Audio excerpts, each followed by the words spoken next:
Now that we have created our status component and used props to pass in custom text for every status, let's make the statuses more interactive. Let's make it so that we can click on the like button and increment a count of how many people like that status. So here's our like button, and let's add some text over here. Let's say it's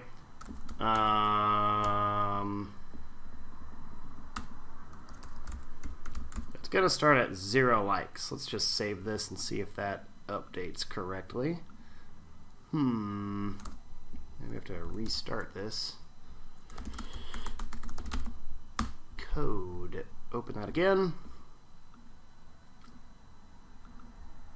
Let's see if this is working.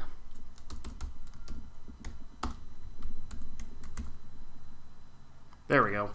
So it says 0 likes right now for each of these things. And we want it so that when someone presses the button, it should increment the number of likes. Well, in order to do that, we really want to be able to press like on something like this several times and have only this status be updated, whereas every other status stays at 0 likes. So what that means is that we really want each of these components to have their own state. And in fact, that's what React calls this concept, state.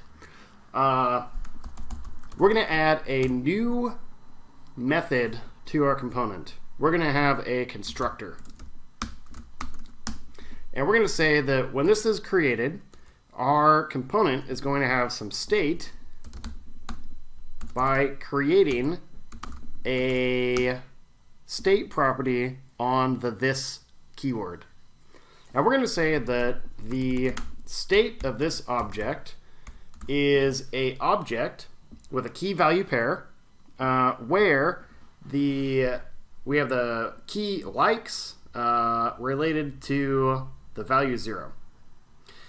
And notice that as soon as I save that, we are getting an error over here.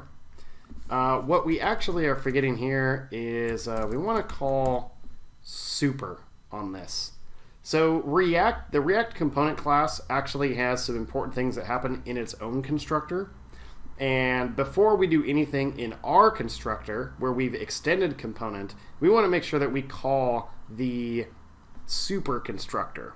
So if you are no stranger to class-based inheritance, the super keyword takes the parent class's method and executes that first. So we're actually executing the constructor method in the component by invoking super, and now we are executing our own code. So when we modify the state here, instead of saying 0 likes here where it's hard-coded, we can actually change that and use these curly braces to execute JavaScript and render something to the page. And in this case, what we want to render is not something that comes in on this.props. We want to render something that is on this.state. So we can actually write this.state.likes. And if we write that now, well, we see, but let's change likes up here so it starts as something else, like 12. And when I save that, we see that when each of the statuses is created, the constructor runs and it initializes its own state to have a likes property with the key likes associated with the value 12. Now, when we render this component, we can render the value of the likes and display it on the page. So all that we've done now is render the state of the component to the page. Now let's change it so that we can actually click on the button and modify the state here. So let's actually make our own function called like, and whenever someone invokes this function, really what we want to do is we want to say this.state.likes plus plus. We want to increment it. Well, what React does is it actually allows us to give the button a on-click handler.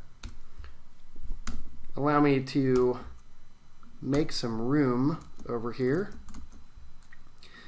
We can actually give the button a on-click attribute so that it says when someone clicks on this button, we should execute the likes method.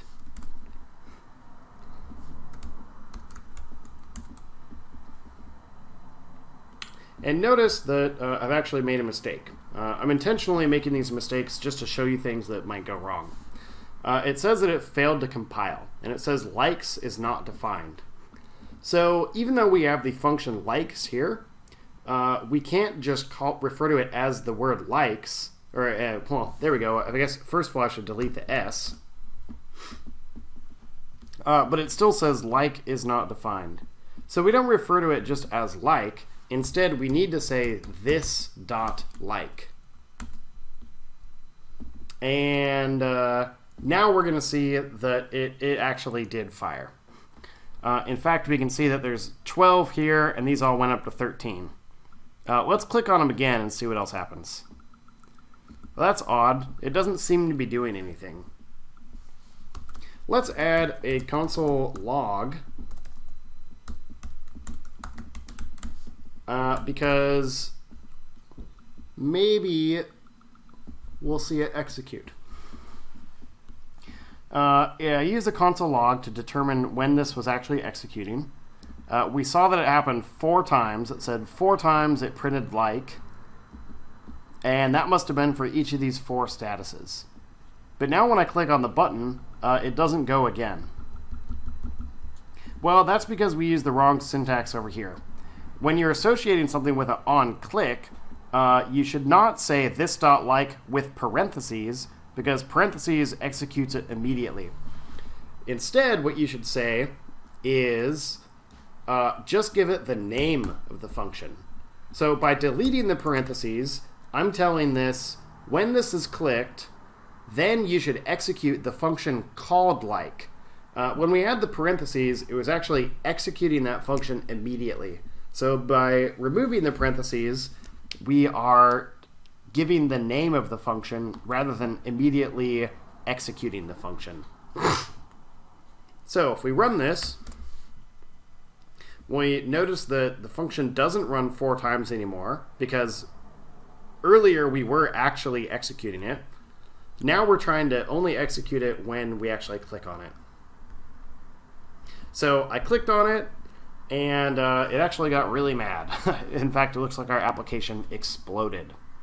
Well, this is because the this keyword in JavaScript.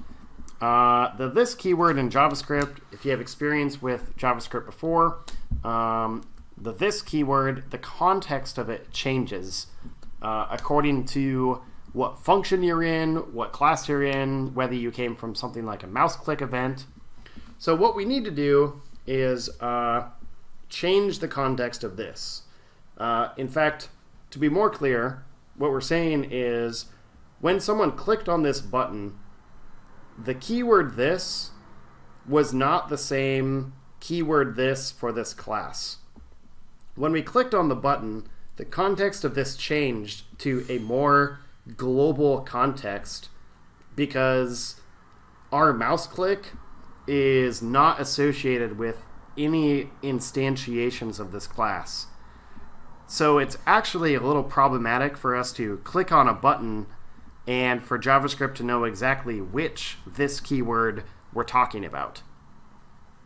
The way to change that is, there's actually 2 ways to do this. We can say, we could actually wrap the value of that. Well, we can do it like this. We can say this.like equals this.like dot bind it to this.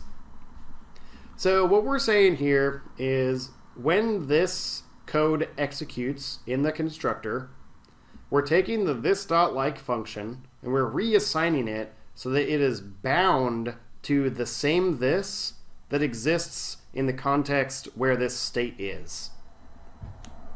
So when we bind it like that, what that means is it just guarantees that it's always going to actually refer to the this keyword, which refers to this object. So let's try and run this again. What we're seeing now is we can click the button and we're actually printing out like over here, but the number is not incrementing. And we're also getting a warning. The warning here says, do not mutate state directly. Use set state. So this is another common error in React, which is we should not have been using the ++ to modify this. Instead, React has a special function called this.setState where we can say what part of the state we want to modify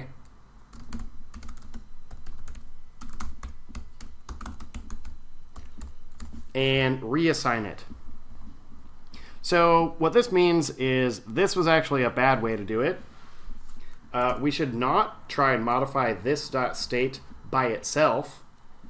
Instead, we should modify it by using this setState function. And the way the setState function works is we give it an object and we just tell it what values we're trying to update and the new value that they should be equal to. So if I refresh the page, which it should have refreshed, and now I click likes, we're seeing the number go up for just this one status, and the number of likes has not changed for any of the other components. So we have 4 components on the state on the page, and they each actually have their own state. And now each of their like functions has been bound so that that like function, when we use the this dot keyword, it's going to refer to just one of those statuses. So if we click on any one of these statuses, only one of them will ever change. So I'm clicking on the third one now, and it's going up, and it doesn't modify any of these other ones. So now we have the 4 components, they each have their own state, and we're able to click on them, and the function that executes when they're clicked on. So here in the code, we have a button, and we defined an onClick attribute. We said when someone clicks on this, we gave them the name of a function. Remember that we did not put parentheses on it, because that would have immediately executed the function when the page first started. Instead, we're saying when you click on this button, then you should find this function and execute it. And that function was bound to the same context of each individual instance of this class. So let's reset likes to 0.